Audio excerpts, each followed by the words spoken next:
ಇವತ್ತು ನಮ್ಮ ಭಾಳ ದುಃಖವಾದ ದಿನ, ಕರಾಳ ದಿನ. ಯಾಕೆಂತಂದರೆ ಸ್ವಾಮೀಜಿಗಳಲ್ಲಿಂದ ಪಾದಯಾತ್ರೆ ಮಾಡ್ಕೊಂಡು ಬರ್ತಾಯಿದ್ರು.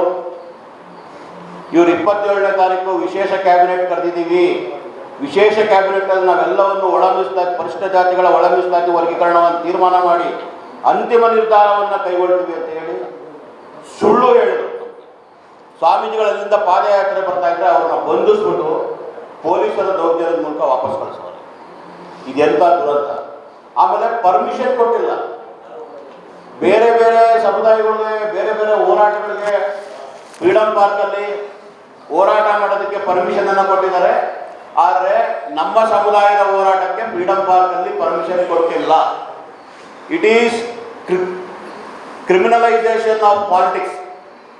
ಪೊಲಿಟಿಕಲ್ ಸ್ಪಾನ್ಸರ್ಡ್ ಕಾರ್ಯಕ್ರಮಗಳು ಮಾತ್ರನೇ ಒಳ ಮೀಸಲಾತಿ ವಿರುದ್ಧವಾಗಿರ್ತಕ್ಕಂಥ, ಒಳ ಮೀಸಲಾತಿಯನ್ನು ವಿರೋಧಿಸ್ತಕ್ಕಂಥ, ಪ್ರಚೋದಿಸ್ತಕ್ಕಂಥ, ಒಳ ಮೀಸಲಾತಿ ವಿರುದ್ಧ ಪ್ರಚೋದನೆ ಮಾಡ್ತಕ್ಕಂಥ ಪೊಲಿಟಿಕಲ್ ಸ್ಪಾನ್ಸರ್ಡ್ ಕಾರ್ಯಕ್ರಮಗಳಿಗೆ ಮಾತ್ರನೇ ಪರ್ಮಿಷನನ್ನು ಕೊಟ್ಟಿದ್ದಾರೆ. ನಾವು 2ನೇ ತಾರೀಕು ಕ್ಯಾಬಿನೆಟ್ ಕರೆದಾಗಲೇ ಮಾರ್ಚ್ 2ನೇ ತಾರೀಕು ನಾವು ಹೇಳಿದ್ವಿ, ಮುಂದಿನ ದಿನಗಳಲ್ಲಿ ಉಪಚುನಾವಣೆಯಲ್ಲಿ ಸೋಲಿಸಬೇಕಾಗತ್ತೆ, ಉಪಚುನಾವಣೆ ಬರ್ತಾ ಇದೆ, ಆಮೇಲೆ ಕೋಡ್ ಆಫ್ ಕಂಡಕ್ಟ್ ಕೂಡ ಸ್ಟಾರ್ಟ್ ಆಗ್ತಾ ಇದೆ ಅಂತ ಕೂಡ ಅವರು ಇಲ್ಲ ನಾವು 5ನೇ ತಾರೀಕು ಮಾಡಿಬಿಡ್ತೀವಿ ಅಂತಂದರು. 5ನೇ ತಾರೀಕಿಂದ 12ನೇ ತಾರೀಕು ಮಾಡಿಬಿಡ್ತೀವಿ ಅಂದರು. 12ನೇ ತಾರೀಕಿಂದ ಇವತ್ತು 27ನೇ ತಾರೀಕು ಮಾಡಿದ್ರು. 27ನೇ ತಾರೀಕು ಕೂಡ ವಿಶೇಷ ಕ್ಯಾಬಿನೆಟನ್ನು ಮುಂದೂಡಿದ್ದಾರೆ. ಇದರ ಅರ್ಥ ಏನು? ನಾವು ಮೈಸೂರಿನಲ್ಲಿ ಸಿದ್ದರಾಮಯ್ಯ ನುಡಿಯಿಂದ ಪಾದಯಾತ್ರೆ ಮಾಡ್ತೀವಿ ಅಂದರೆ ಅದನ್ನು ಕೂಡ ರದ್ದು ಮಾಡ್ತಾರೆ. ಡಿಸೆಂಬರ್ 11ಕ್ಕೆ ಮೈಸೂರಿನಲ್ಲಿ ಕಾರ್ಯಕ್ರಮ ಮಾಡ್ತೀವಿ, ಸಮಾವೇಶ ಮಾಡ್ತೀವಿ ಅಂದರೆ 144 ಸೆಕ್ಷನ್ ತರ್ತಾರೆ. 144 ಸೆಕ್ಷನ್ ತರೋದಕ್ಕೆ ಕೆಲವು ರೂಲ್ಸ್ ಆ್ಯಂಡ್ ರೆಗ್ಯುಲೇಷನ್ಸ್ ಇದೆ. ಯಾವ ರೂಲ್ಸ್ ಆ್ಯಂಡ್ ರೆಗ್ಯುಲೇಷನ್ಸ್ ಇಲ್ಲದೆ 144 ಸೆಕ್ಷನ್ ತರ್ತಾರೆ. ಮತ್ತು ಸೋಷಿಯಲ್ ವೆಲ್ಫೇರ್ ಡಿಪಾರ್ಟ್ಮೆಂಟ್ನ ಹೆಂಗೆ ಬೇಕಾಗಿ ಆಪ್ರೇಟ್ ಮಾಡ್ತಾರೆ. ಯಾವಾಗ ಬೇಕಾವಾಗ ಕ್ಯಾಬಿನೆಟ್ ಕರ್ಕೊಂತಾರೆ, ಯಾವಾಗ ಬೇಕಾವಾಗ DPR ಆದೇಶಗಳು ಮಾಡ್ತಾರೆ, ಯಾವಾಗ ಬೇಕಾವಾಗ ಎಂಥ ಆದೇಶಗಳು. ಈಗಾಗಲೇ ನಾವು ನೋಡಿದಾಗ 56,432 ಹುದ್ದೆಗಳನ್ನ ಮಾಡ್ತೀವಿ ಅಂತ ಆಗಲೇ ಅನೌನ್ಸ್ ಮಾಡಿಬಿಟ್ಟಿದ್ದಾರೆ. ಇದೊಂದು ಕಡೆ ಮಾಡ್ತಾರೆ. ಇನ್ನೊಂದು ಕಡೆ ಕಾನೂನು ಮಂತ್ರಿಗಳು ಕಣ್ಣು ಮುಚ್ಚಿ ಕೂತ್ಕೊಂಡಾರೆ, ಏನೂ ಕಾಣದೇ ಇರೋದ್ರೆ ಕುರುಡ್ರ ಥರ. ಕಾನೂನು ಮಂತ್ರಿ HK ಪಾಟೀಲ್ ಅವರು ಕುರುಡ್ರಾಗ್ಬಿಟ್ಟಿದ್ದಾರೆ, ಕಣ್ಣಿಗೆ ಕಾಣಿಸ್ತಿಲ್ಲ ಅವರು ಕಾನೂನಲ್ಲಿ ಇರೋದು. ಇನ್ನೊಂದು ಕಡೆ ಹೇಳ್ತಾರೆ ಸಂವಿಧಾನದ ಹಕ್ಕು ಪ್ರಕಾರ ಮೀಸಲಾತಿ ಸಾಕು, ಒಳ ಮೀಸಲಾತಿ ಬಿಸಾಕು ಅಂತ ಹೇಳ್ತಾರೆ. ಏನ್ರಿ ಅಂದ್ರೆ ಒಳ ಮೀಸಲಾತಿ ಬಿಸಾಕು ಅಂದ್ರೆ ಕಾನ್ಸ್ಟಿಟ್ಯೂಷನ್ ಬಿಸಾಕು ಅಂತ. ಸುಪ್ರೀಂ ಕೋರ್ಟ್ನ ಕಾನೂನುಗಳು ವೈಲೇಷನ್ ಮಾಡಿದ್ದಾರೆ ಇಡೀ ಕಾಂಗ್ರೆಸ್ ಪಕ್ಷದ ಸರ್ಕಾರ. 11ನೇ ಆಗಸ್ಟ್ 1, 2024 ಸುಪ್ರೀಂ ಕೋರ್ಟ್ ಆದೇಶ ಮಾಡಿ ಒಳ ಮೀಸಲಾತಿ ಮಾಡಿ ರಾಜ್ಯ ಸರ್ಕಾರ ಅಂತ ಅದನ್ನು ಕೂಡ ಉಲ್ಲಂಘನೆ ಮಾಡೋದು. ಸುಪ್ರೀಂ ಕೋರ್ಟ್ನ ವಿರುದ್ಧನೇ ಷಡ್ಯಂತ್ರಗಳನ್ನ ರೂಪಿಸಿ ಕಾನೂನುಗಳನ್ನು ದುರುಪಯೋಗ ಮಾಡಿ ಇವತ್ತು ಒಳ ಮೀಸಲಾತಿಯನ್ನು ತರದೇ ಇರೋಂಥ ಕೆಲಸ, ಒಳ ಮೀಸಲಾತಿ ವಿರುದ್ಧ ಆಗುವಂಥ ಕೆಲಸ ಕಾಂಗ್ರೆಸ್ ಪಕ್ಷದ ಸರ್ಕಾರ ಮಾಡ್ತಾ ಇದೆ. It is nothing but criminalisation of law, criminalisation of politics, criminalisation of judicial sector, criminalisation of administrative sector, criminalisation of caste, criminalisation of fundamentals, caste fundamentals, fascism. ಇದೇನು ಜರ್ಮನ್ ಅಂತ ತಿಳ್ಕೊಂಬಿಟ್ಟಿರ? ಸಿದ್ದರಾಮಯ್ಯ ಕೇಳಿದ್ರೆ ಇದು ಜರ್ಮನ್ ಏನ್ರಿ, ನೀವು ಇಷ್ಟ ಬಂದಂಗೆ ಮಾಡೋಕ್ಕೆ ಸುಪ್ರೀಂ ಕೋರ್ಟನ್ನು ಗೌರವಗೊಳಿಸಬೇಕು ಅಂತ ನಾವೆಲ್ಲ ಬೀದಿಗೆ ಬಿದ್ದಿದ್ದೀವಿ. ಸಿದ್ದರಾಮಯ್ಯರೇ ಸುಪ್ರೀಂ ಕೋರ್ಟ್ನಿಗೆ ಆತ್ಮಗೌರವ ರಕ್ಷಣೆ ಮಾಡಬೇಕು, ಸರ್ವೋಚ್ಚ ನ್ಯಾಯಾಲಯದ ತೀರ್ಪನ್ನು ಗೌರವಿಸಬೇಕು ಅಂತ ನಾವೆಲ್ಲ ಬೀದಿಗೆ ಬಿದ್ದಿದ್ದೀವಿ. ಭಾರತದ ಪ್ರಜಾಪ್ರಭುತ್ವದಲ್ಲಿ ಸುಪ್ರೀಂ ಕೋರ್ಟ್ಗೆ ಅಗೌರವ ತೋರಿಸಿರ್ತಕ್ಕಂಥ ದಕ್ಷಿಣ ಭಾರತಗಳಲ್ಲಿರ್ತಕ್ಕಂಥ ಏಕೈಕ ರಾಜ್ಯ ಯಾವುದಪ್ಪ ಅಂದರೆ ಕರ್ನಾಟಕ ರಾಜ್ಯ. ಎಲ್ಲ ರಾಜ್ಯಗಳು ಒಳ ಮೀಸಲಾತಿ ವರ್ಗೀಕರಣವನ್ನು ಮಾಡಿದ್ದಾವೆ. ಆದರೆ ಕರ್ನಾಟಕ ರಾಜ್ಯ ಇಲ್ಲಿ 2 ವರ್ಷ ಹೋದರೂ ಕೂಡ ಒಳ ಮೀಸಲಾತಿ ವರ್ಗೀಕರಣ ಮಾಡಿಲ್ಲ. ನಾವೇನು ಹೇಳ್ತಾ ಇದ್ದೀವಿ, ಅಲೆಮಾರಿಗಳನ್ನ ತಗೊಂಡೋಗಿ ಅನ್ಲಾಫುಲ್ ಆಗಿ ಅಗೇನ್ಸ್ಟ್ ಸುಪ್ರೀಂ ಕೋರ್ಟ್ ಅವ್ರನ್ನ ತಗೊಂಡೋಗಿ ಟಚಬಲ್ ಸ್ಥಿತಿ ಹಾಕಿದ್ರ. ಬಲಿಷ್ಠವಾದ ಯಾವ ಸುಪ್ರೀಂ ಕೋರ್ಟ್ ಬಲಿಷ್ಠ ಸಮುದಾಯಗಳ ಜೊತೆ ಕಾಂಪೀಟ್ ಮಾಡೋಕ್ಕಾಗಲ್ಲ, ಒಳ ಮೀಸಲಾತಿ ಕೊಡ್ರಿ ಅಂತ ಹೇಳ್ತು, ಅದೇ ಸುಪ್ರೀಂ ಕೋರ್ಟ್ ಅನ್ನು ಉಲ್ಲಂಘನೆ ಮಾಡಿಬಿಟ್ಟು ಬಲಿಷ್ಠವಾದ ಸಮುದಾಯಗಳ ಜೊತೆ ತಗೊಂಡೋಗ್ಬಿಟ್ಟು ಅಲೆಮಾರಿಗಳನ್ನ ಹಾಕಿದ್ದಾರೆ. ಯಾವ ನ್ಯಾಯ? ಅದಕ್ಕೆ ಕಾನೂನು ಸುವ್ಯವಸ್ಥೆ ಹದಗೆಟ್ಟಿದೆ, ಪಾಳೆಯಗಾರಿಕೆ ಸಂಸ್ಕೃತಿ ತಲೆದೂರಿದೆ. ಪೊಲಿಟಿಕ್ಸ್ನ ಕ್ರಿಮಿನಲೈಸೇಷನ್ ಮಾಡೋದ್ರ ಮೂಲಕ ಸಮಾವೇಶಗಳನ್ನ ಮಾಡ್ತಾ ಇದ್ದಾರೆ, ಜಾತಿ ನಡುವೆ ಸಂಘರ್ಷ ತಂದಿಡ್ತಾ ಇದ್ದಾರೆ, ಒಡೆದಾಡಂಗೆ ಮಾಡ್ತಾ ಇದ್ದಾರೆ. ತಿಳಿಯಾಗಿರ್ತಂಥ ಸುಪ್ರೀಂ ಕೋರ್ಟ್ ಆದೇಶವನ್ನು ಉಲ್ಲಂಘನೆ ಮಾಡಿ ಕಾನೂನು ಪರಿಸ್ಥಿತಿಯನ್ನೇ ಹದಿಹೇಳುವಂಥ ಪರಿಸ್ಥಿತಿ ನಿರ್ಮಾಣ ಆಗೋದಕ್ಕೆ ರಾಷ್ಟ್ರಪತಿ ಆಳ್ವಿಕೆ ಬರಬೇಕು.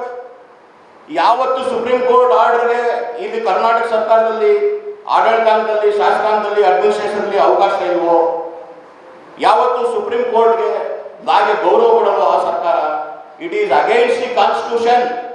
ಅದರಿಂದ ಕಾನ್ಸ್ಟಿಟ್ಯೂಷನ್ ಉಲ್ಲಂಘನೆ ಮಾಡಿರ್ತಕ್ಕಂಥ ಕಾಂಗ್ರೆಸ್ ಸರ್ಕಾರಕ್ಕೆ ಎಚ್ಚರಿಕೆಯನ್ನು ಕೊಡ್ತಾ ಇದ್ದೀವಿ. ಆಮೇಲೆ ನಾವು ಕೇಂದ್ರದ ರಾಷ್ಟ್ರಪತಿ ಕೂಡ ಕೇಂದ್ರಕ್ಕೂ ಕೂಡ ನಮ್ಮ RPI ನಾಯಕರಾದ ಎನ್ ಮೂರ್ತಿ ಅವರ ಮೂಲಕ ಪತ್ರವನ್ನು ಕೂಡ ಬರಿತಾ ಇದ್ದೀವಿ.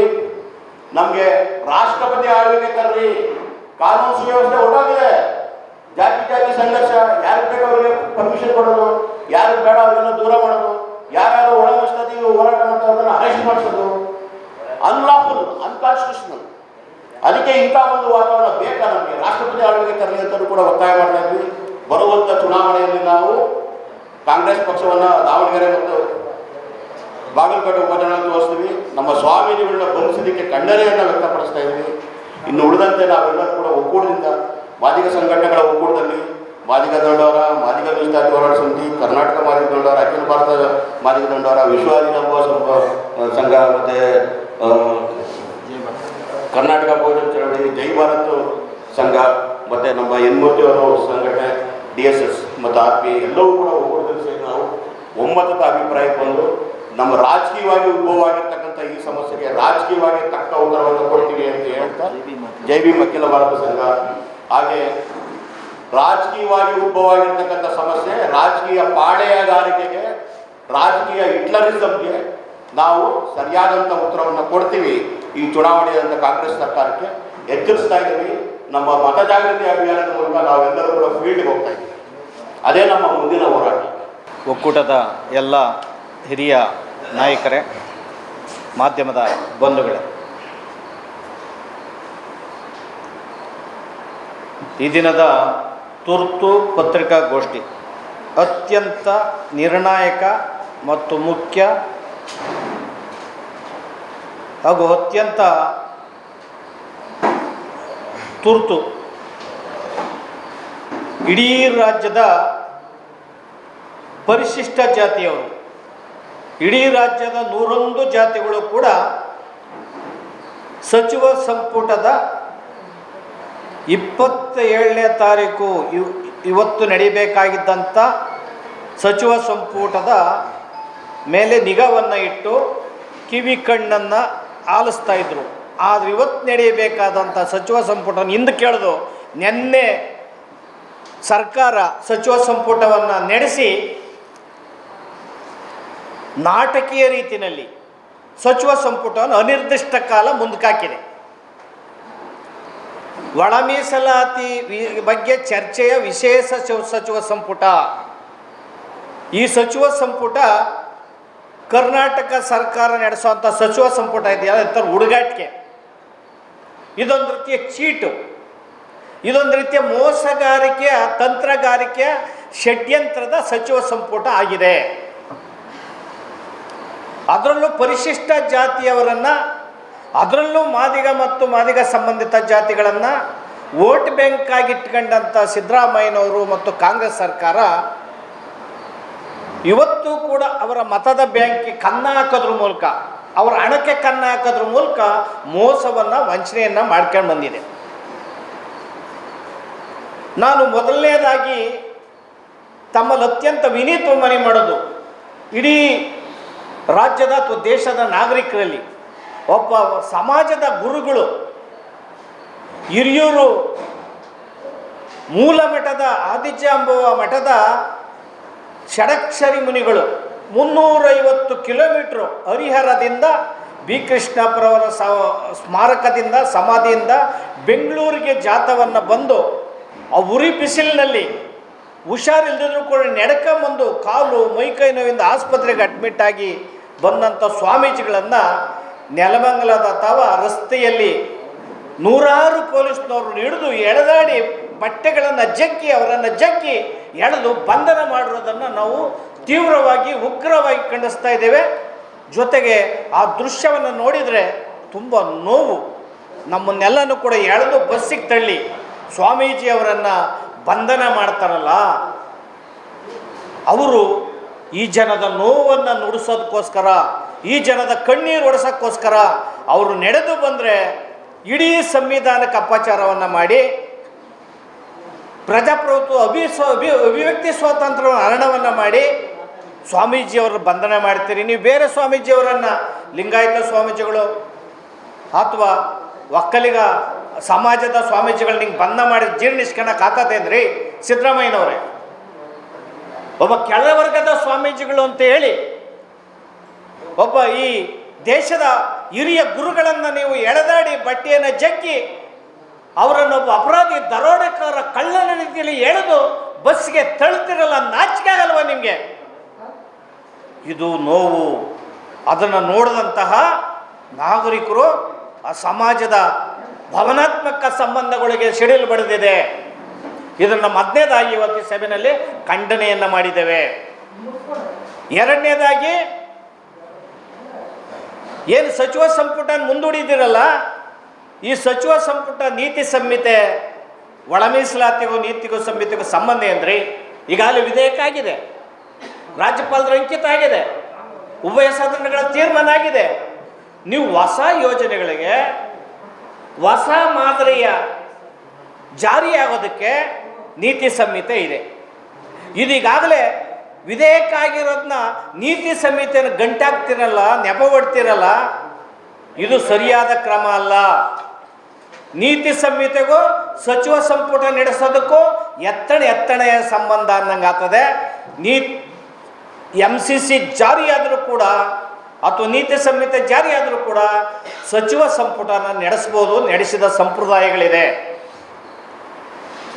ಮತ್ತೆ ಈಗಾಗಲೇ ನೀವು ಸುತ್ತೋಲೆಯನ್ನು ಒಡೆಸಿದ್ದೀರಿ.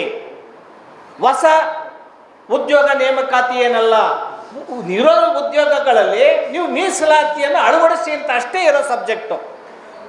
ನೀವು ನೀತಿ ಸಂಹಿತೆಯನ್ನು ತಳ್ಕಾಕಿ ಸಚಿವ ಸಂಪುಟವನ್ನು ಮುಂದಕ್ಕೆ ಹಾಕೋದಿದೆಯಲ್ಲ, ಇದು ಮೋಸ ಮಾಡುವಂಥದ್ದು, ವಂಚನೆ ಮಾಡುವಂಥದ್ದು. ಮತ್ತು ಉಪಚುನಾವಣೆ ದಾವಣಗೆರೆ ಬಾಗಲಕೋಟೆಯಲ್ಲಿ ನಡೀತದಲ್ಲ, ಮತ ಬ್ಯಾಂಕನ್ನು ಬಳಸ್ಕೊಳ್ಳೋ ಅಂತ ತಂತ್ರಗಾರಿಕೆ ಮಾತನ್ನು ಈ ಸಂದರ್ಭದಲ್ಲಿ ಹೇಳೋದ್ರ ಮೂಲಕ ನೀವು ಚುನಾವಣೆಗೆ ಈ ಮತಗಳನ್ನು ದರೋಡೆಯನ್ನು ಮಾಡಿ ಸಿದ್ದರಾಮಯ್ಯನವರೇ ಎಷ್ಟು ವರ್ಷಗಳು ಕೂಡ ಇದೇ ರೀತಿಯಲ್ಲಿ ವಂಚನೆ ಮಾಡಿಕೊಂಡು ಚುನಾವಣೆಯಲ್ಲಿ ಗೆದ್ಕೊಂಡು ಇನ್ನೆಷ್ಟು ದಿನ ಮುಖ್ಯಮಂತ್ರಿಗಳಾಗಿ ಹೋಗ್ತೀರಿ ನೀವು? ಪರಿಶಿಷ್ಟ ಜಾತಿಯವರು ಮುಖ್ಯಮಂತ್ರಿ ಆಗಕ್ಕೆ ಹೋಗಿದ್ದನ್ನು ತಡೆದು ನೀವು 2 ಅವಧಿಯಲ್ಲಿ ಮುಖ್ಯಮಂತ್ರಿ ಆದ್ರಿ. ಈಗ ಒಳ ಮೀಸಲಾತಿಗಳನ್ನು ವಂಚಿಸಿ ಇವರಲ್ಲಿ ಜಗಳವನ್ನು ತಂದಿಟ್ಟು ಬೆಂಕಿಯನ್ನು ಹಾಕಿ ಸಮಾಜಕ್ಕೆ ಮುಂದೂಡೋದ್ರ ಮೂಲಕ ಡಿಲೇ ಟ್ಯಾಕ್ಟಿಸ್ ಮಾಡಿ, ವಿಳಂಬ ನೀತಿಯನ್ನು ಮಾಡಿ, ನ್ಯಾಯವನ್ನು ಮುಂದೂಡಿ, ಒಳ ಮೀಸಲಾತಿ ಜನರಲ್ಲಿ ಬೆಂಕಿ ಕಿಚ್ಚನ್ನು ಹಚ್ಚಿ ನೀವು ಮಾಡೋದಿದೆಯಲ್ಲ, ಇದು ಅದಕ್ಕೆ ಸಭೆ ನಿರ್ಣಯನ ಮಾಡಿದ್ದೇವೆ. ದಾವಣಗೆರೆ ಬಾಗಲಕೋಟೆಯ ಉಪಚುನಾವಣೆಯಲ್ಲಿ ನಿಮ್ಮ ಕಾಂಗ್ರೆಸ್ ಪಕ್ಷವನ್ನು ಅದು ಹೆಂಗೆ ಗೆಲ್ಲಿಸ್ತೀವಿ ಸೋಲಿಸ್ತೀವಿ ಅನ್ನೋದನ್ನು ನಿಮ್ಮನ್ನು ಪಕ್ಷದಲ್ಲಿ ಸೋಲ್ಸೋಕ್ಕೋಸ್ಕರ ನಿರ್ಣಯವನ್ನು ಪಾಸ್ ಮಾಡಿದ್ದೇವೆ. ನಾವು ದಾವಣಗೆರೆ ಬಾಗಲಕೋಟೆಯಲ್ಲಿ ಮಾದಿಗ ಸಂಘಟನೆಗಳು ಕೂಡ ಎಲ್ಲ ಹೋರಾಟಗಾರರು, ಮತದಾರರು ಕಾಂಗ್ರೆಸ್ಗೆ ಮತ ಚಲಾಯಿಸಬಾರ್ದು ಅಂತ ಮತ ಜಾಗೃತಿ ಅಭಿಯಾನವನ್ನು ಹಮ್ಮಿಕೊಂತ ಇದ್ದೀವಿ. ಮುಂದಿನ ಉಪಚುನಾವಣೆಯಲ್ಲೂ ಕೂಡ ಮತ ಜಾಗೃತಿಯನ್ನು ಮಾಡ್ತೇವೆ ಅನ್ನೋ ಮಾತನ್ನು ಹೇಳಿ, ಈಗಾಗಲೇ ಸಿದ್ದರಾಮಯ್ಯನವರ ಸರ್ಕಾರದಲ್ಲಿ ಎಲ್ಲ ಇಲಾಖೆಗಳು ದುರುಪಯೋಗ ಆಗಿದೆ, ಹಣಕಾಸು ದುರುಪಯೋಗ ಆಗಿದೆ. ಶಾಸನಬದ್ಧ ಹಣಗಳನ್ನು SCP TSP ಅಂತ 39,000 ಕೋಟಿ ಹಣ, ಇತರೆ ಕಾಂಟ್ರಾಕ್ಟ್ರಿಗೆ ಕೊಡಬೇಕಾದಂಥ 36,000 ಕೋಟಿ ಹಣ ಬಿಡುಗಡೆ ಆಗಿಲ್ಲ.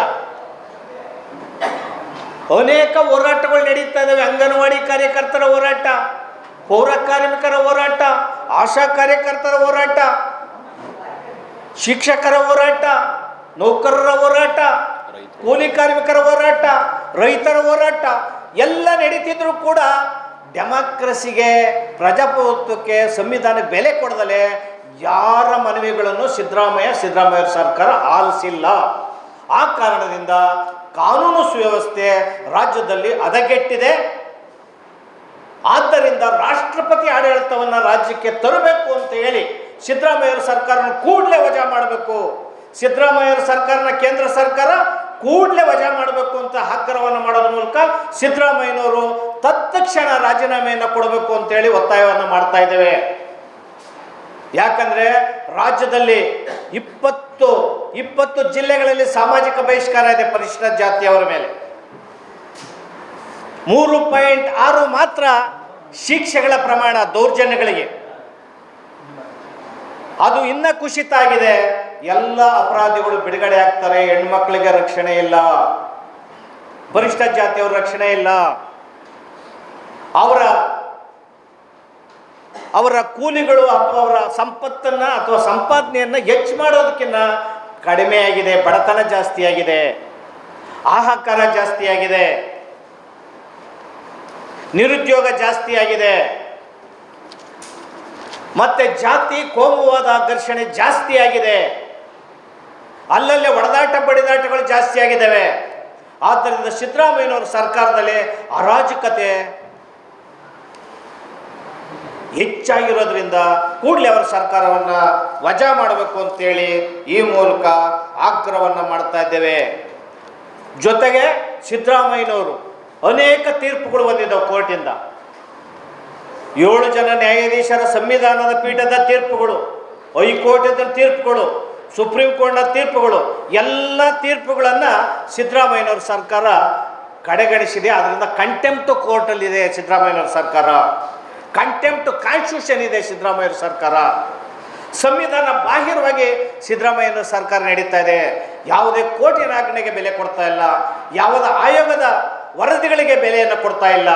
ಆದ್ದರಿಂದ ಸಿದ್ದರಾಮಯ್ಯನವರ ಸರ್ಕಾರ ನಿರಂಕುಶ ಆಡಳಿತ, ಸರ್ವಾಧಿಕಾರದ ಧೋರಣೆ, ಸುಪ್ರೀಂ ಕೋರ್ಟಿನ ವಿರೋಧಿ ಧೋರಣೆ. ಆದ್ದರಿಂದ ಸಿದ್ದರಾಮಯ್ಯನವರು ಕ್ಷಣ ಅಧಿಕಾರದಲ್ಲಿ ಮುಂದುವರಿಯೋದಕ್ಕೆ ಸಾಧ್ಯ ಇಲ್ಲ.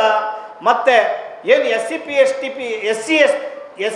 TSP ಕಾಯ್ದೆಯನ್ನು ತಂದರು, ಆ ಕಾಯ್ದೆ ಹಣವನ್ನು 39,000 ಕೋಟಿ ದುರುಪಯೋಗ ಮಾಡ್ಕೊಂಡಿದ್ದಾರಲ್ಲ, ಆ ಕಾಯ್ದೆಯಲ್ಲಿ ಹಣವನ್ನು ದುರ್ಬಳಕೆ ಆದರೆ ಜೈಲಿಗೆ ಹೋಗ್ಬೇಕು. ಆದ್ದರಿಂದ ಸಿದ್ದರಾಮಯ್ಯನವರು ಜೈಲಿಗೆ ಹೋಗ್ತೀರಾ ಅಥವಾ ಅಧಿಕಾರಿಗಳು ಜೈಲಿಗೆ ಹೋಗ್ತೀರಾ ಅನ್ನೋದನ್ನು ನೀವು ತೀರ್ಮಾನ ಮಾಡಿ. ಕಾಯ್ದೆ ಪ್ರಕಾರ ಕಾಯ್ದೆಯಲ್ಲಿರೋದು ಅದರಲ್ಲಿರ್ತಕ್ಕಂಥ ಕ್ಲಾಸ್ C ನೀವೇ ರದ್ದು ಮಾಡ್ತೀರಿ, ನೀವೇ ದುರುಪಯೋಗ ಹಣ ಮಾಡ್ತೀರಿ. ಹಣ ದುರುಪಯೋಗ ಮಾಡೋದ್ರಿಂದ ನೀವು ಫೈನಾನ್ಷಿಯಲಿ ನೀವು ಸರ್ಕಾರ ಕರಪ್ಟ್ ಆಗಿದೆ. ಮತ್ತು ಕಾಯ್ದೆಯಲ್ಲಿ ಮತ್ತು ಸಂವಿಧಾನಾತ್ಮಕ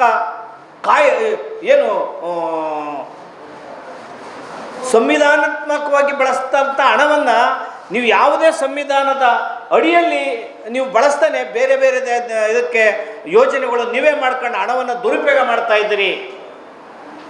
ಆ ಕಾರಣದಿಂದ ಸಿದ್ದರಾಮಯ್ಯನವರು ಸರ್ಕಾರ, ಸಿದ್ದರಾಮಯ್ಯನವರು ಕ್ಷಣ ಮುಂದುವರಿಯೋಕ್ಕೆ ಯಾವುದೇ ಚಾನ್ಸ್ ಇಲ್ಲ ಅಂತ ಹೇಳೋದ್ರ ಮೂಲಕ, ಆಮೇಲೆ ಒಳ ಮೀಸಲಾತಿ ಜಾರಿ ಮಾಡೋದಕ್ಕೆ ಯಾವುದೇ ಕೋರ್ಟಿನ ತಡೆಯಾಜ್ಞೆ ಇಲ್ಲ, ಸ್ಪಷ್ಟ ನೇರ, ಯಾವುದೇ ಕೋರ್ಟಿನ ತಡೆಯಾಜ್ಞೆ ಇಲ್ಲ, ಯಾವುದೇ ತಾಂತ್ರಿಕ ಅಡಚಣೆಗಳಿಲ್ಲ. ಇದು ಸಿದ್ದರಾಮಯ್ಯನವರು ಒಳ ಮೀಸಲಾತಿಯ ವಿರೋಧಿಗಳ ಜೊತೆಯಲ್ಲಿ ಕೈ ಜೋಡಿಸಿ ಅವರ ಜೊತೆಯಲ್ಲಿ ಓಲೈಕೆ ರಾಜಕಾರಣ ಮಾಡಿ ಆದಷ್ಟು ದಿನ ನಾವು ಅಧಿಕಾರದಾಗ ಮುಂದುವರಿಬೇಕು ಅನ್ನೋ ಕಾರಣಕ್ಕೋಸ್ಕರ ಅಲೆಮಾರಿಗಳಿಗೆ ಅನ್ಯಾಯ ಮಾಡಿದ್ದಾರೆ, ಮಾದಿಗ ಸಂಬಂಧಿತ ಜಾತಿಗಳಿಗೆ ಅನ್ಯಾಯ ಮಾಡಿದ್ದಾರೆ, ಮತ್ತು ಬೀದಿಯಲ್ಲಿ ಬಡದಾಡೋ ಥರ ಮಾಡಿದ್ದಾರೆ. ಆ ಕಾರಣದಿಂದ ನಾವು ಕೊನೆಯದಾಗಿ ಹೇಳಬೇಕು ಅಂದರೆ ಯಾವುದೇ ಒಬ್ಬರ ಪರವಾಗಿ ನಾವು ಹೋರಾಟವನ್ನು ಮಾಡ್ತಾ ಇಲ್ಲ. ಪರಿಶಿಷ್ಟ ಜಾತಿಯಲ್ಲಿರ್ತಕ್ಕಂಥ 101 ಜಾತಿಗಳಿಗೂ ಸಮನಾಗಿ ಮೀಸಲಾತಿಯನ್ನು ಹಂಚಿಕೆ ಮಾಡಿದರೆ ಜಗಳಗಳು ಸಮಾಪ್ತಿ ಆಗ್ತವೆ, ಜಗಳಗಳು ನಿಲ್ತವೆ. ಈ ಸಮಾಜವನ್ನು ಒಡೆದಾಕ್ಬೇಡಿ. ಬಾಬಾ ಸಾಹೇಬ್ ಅಂಬೇಡ್ಕರ್ಗೆ ಸಂವಿಧಾನಕ್ಕೆ ಅವಮಾನ ಮಾಡಬೇಡಿ. ಬಾಬಾ ಸಾಹೇಬರು ಈ ಸಮಾಜವನ್ನು ಸಮಷ್ಟಿಯಾಗಿ ಕಟ್ಟಿದ್ರು. SC ST OBC ಧಾರ್ಮಿಕ ಅಲ್ಪಸಂಖ್ಯಾತರು, ಮಹಿಳೆಯರು, ಈ ನಾಡಿನ ಸಮಸ್ತ ಜನತೆಗೂ ಕೂಡ ಒಂದು ಒಳಿತನ್ನು ಬಯಸಿ ಸಮಾನತೆಯನ್ನು ಉಂಟು ಮಾಡೋದಕ್ಕೋಸ್ಕರ ಈ ದೇಶವನ್ನು ಅಭಿವೃದ್ಧಿ ಮಾಡೋಕ್ಕೆ ಸಂವಿಧಾನ ಆಜ್ಞೆಗಳಿದ್ದಾವೆ, ಬಾಬಾ ಸಾಹೇಬರ ಚಿಂತನೆಗಳಿವೆ. ಆ ಚಿಂತನೆಗಳ ವಿರುದ್ಧ ಅಂಬೇಡ್ಕರ್ ಹೆಸರು ಯಾರ್ಯಾರು ಹೇಳಿ ಹೋಗ್ತಾ ಇದ್ದೀರಿ, ಸಂವಿಧಾನ ಅಂತ ಯಾರು ಹೇಳ್ತಾ ಇದ್ದೀರಿ, ಅಂಬೇಡ್ಕರ್ ವಾದ ಅಂತ ಯಾರು ಓದ್ತಾ ಇದ್ದೀರಿ, ಅಂಬೇಡ್ಕರ್ ಚಿಂತನೆ ಅಂತ ಯಾರು ಓದ್ತಾ ಇದ್ದೀರಿ. ಇವತ್ತು ಒಳ ಮೀಸಲಾತಿಯನ್ನು ಯಾರು ಒಪ್ಕೊಂಡಿಲ್ಲ ಅವರು ಅಂಬೇಡ್ಕರ್ ಚಿಂತನೆ ವಿರೋಧಿಗಳು, ಸಂವಿಧಾನ ವಿರೋಧಿಗಳು. ಇದು ಪಕ್ಕ ನೇರ. ನೀವು ಆತ್ಮಾವಲೋಕನ ಮಾಡ್ಕೊಳ್ಳಿ, ಆತ್ಮವಿಮರ್ಶನ ಮಾಡ್ಕೊಳ್ಳಿ. ನಾವು ಯಾರು ಜಾತಿವಾದಿಗಳಲ್ಲ, ನಾವೆಲ್ಲನೂ ಕೂಡ ಈ ಸಮಾಜದ, ಈ ನಾಡಿನ ಮಕ್ಕಳು ಎಲ್ಲರನ್ನೂ ಪ್ರೀತಿಸ್ತೀವಿ. ಎಲ್ಲನೂ ಕೂಡ ಸಂವಿಧಾನಾತ್ಮಕ ಆಜ್ಞೆಗಳನ್ನು ಒಪ್ಕೊಂತೀವಿ. ಯಾರು ಒಪ್ಕೊಳ್ಳಲ್ಲ ಅವರು ದೇಶ ವಿರೋಧಿಗಳಾಗ್ತಾರೆ, ಸಂವಿಧಾನ ವಿರೋಧಿಗಳಾಗ್ತಾರೆ ಅಂತ ಹೇಳೋದ್ರ ಮೂಲಕ ಇದರಲ್ಲಿ ನಂಬರ್ ಒನ್ ಸಂವಿಧಾನ ವಿರೋಧಿ, ನಂಬರ್ 1 ಪ್ರಜಾಪ್ರಭುತ್ವ ವಿರೋಧಿ, ನಂಬರ್ 1 ಸಮಾಜ ವಿರೋಧಿ, ನಂಬರ್ 1 ಮಾದಿಗ ಸಮಾಜದ ವಿರೋಧಿ ಸಿದ್ದರಾಮಯ್ಯನವರು. ಇವರು ಕಡುವೈರಿ, ಮಾದಿಗ ಕಡುವೈರಿ ಅನ್ನೋ ಮಾತನ್ನು ಹೇಳಿ ಕೂಡಲೇ ತೊಲಗಬೇಕು ಸಿದ್ದರಾಮಯ್ಯನವರು. ಈ ಕಾಂಗ್ರೆಸ್ ಪಾರ್ಟಿ ತೊಲಗಬೇಕು. ಕಾಂಗ್ರೆಸ್ ಪಾರ್ಟಿ ಮುಕ್ತವನ್ನು ಮಾಡೋದಕ್ಕೆ ಎಲ್ಲ ಮಾದಿಗ ಸಮಾಜದ ಸಂಘಟನೆಗಳು ನೀವು ಸ್ವಾಭಿಮಾನದಿಂದ ಹೋರಾಟವನ್ನು ಕಟ್ಟಿ ಕಾಂಗ್ರೆಸ್ಸನ್ನು ಮುಕ್ತ ಮಾಡಿದರೆ ನೀವು ದೇಶದ ಅಭಿವೃದ್ಧಿಯಲ್ಲಿ ಬರ್ತೀರಿ, ನಿಮ್ಮ ಜೀವನ ಅಭಿವೃದ್ಧಿ ಆಗ್ತದೆ, ನಿಮ್ಮ ಮಕ್ಕಳ ಜೀವನ ಪಾವನ ಆಗ್ತದೆ. ಇಲ್ಲ ಅಂದರೆ ನಿಮ್ಮ ಮಕ್ಕಳ ಜೀವನಗಳು, ಪರಿಶಿಷ್ಟ ಜಾತಿಯವರ ಎಲ್ಲರ ಮಕ್ಕಳ ಜೀವನಗಳು ಅಧೋಗತಿಗೆ ಆಗ್ತದೆ. 2 ಲಕ್ಷ ಉದ್ಯೋಗಗಳು ಕೈ ತಪ್ಪಿ ಹೋಗ್ತವೆ. ಪರಿಶಿಷ್ಟ ಜಾತಿಯವರು ಹಂಚುಣ್ಣ ಅಂತ ಮನಸ್ಥಿತಿಯನ್ನು ನೀವು ಇಟ್ಕೋಬೇಕು. ಈ ಒಳ ಮೀಸಲಾತಿಯನ್ನು ಅಂಬೇಡ್ಕರ್ ಅವ್ರ ಕಣ್ಣಿಂದ, ಅಂಬೇಡ್ಕರ್ ಹೃದಯದಿಂದ ಒಳ ಮೀಸಲಾತಿಯನ್ನು ನೋಡಿ ನ್ಯಾಯ ಹಂಚಿಕೆಯನ್ನು ಮಾಡಬೇಕು ಅಂತ ನಾನು ಅತ್ಯಂತ ವಿನೀತವಾಗಿ, ವಿನಮ್ರವಾಗಿ ಮನವಿ ಮಾಡಿಕೊಂಡು ಇವತ್ತಿಂದಲೇ ಬಾಗಲಕೋಟೆಗೆ, ದಾವಣಗೆರೆಗೆ ಹೊರಡಬೇಕು, ಕಾಂಗ್ರೆಸ್ಸನ್ನು ಬುಡ ಸಹಿತ ಕಿತ್ತಾಕಬೇಕು ಅಂತ ಚಾಲೆಂಜ್ ಆಗ್ತಾ ಇದ್ವಿ. ಜೈ ಭೀಮ್, ಜೈ ಭಾರತ್.